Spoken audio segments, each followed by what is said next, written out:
Je vous décris rapidement cette page présente sur Power BI Service.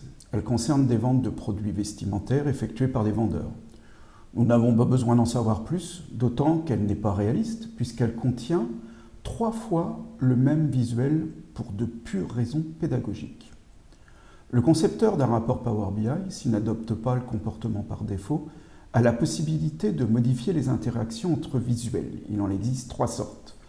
La mise en surbrillance de données, ou data highlighting en anglais, est une interaction visuelle qui permet de mettre en évidence une partie spécifique des données dans un visuel en fonction d'une sélection faite dans un autre visuel. Par exemple, si on clique sur Louise Thomas, on voit que le second des 3 histogrammes identiques a été paramétré sur la mise en surbrillance, ce qu'on peut vérifier dans l'infobulle.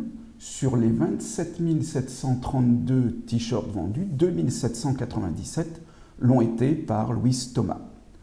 Le concepteur a 2 autres possibilités de réglage. Le filtrage, qui n'affiche que les données correspondant à la sélection, comme ici sur le premier histogramme, où l'on a la confirmation des 2797 t-shirts vendus par Louise Michel, ainsi que de 2129 maillots de bain, et pas d'interaction, comme sur le 3e visuel, sur lequel on constate que modifier le vendeur sélectionné, pour l'instant il s'agit de Louise Thomas, Alain Bonnet, eh bien, n'altère en rien les valeurs du visuel.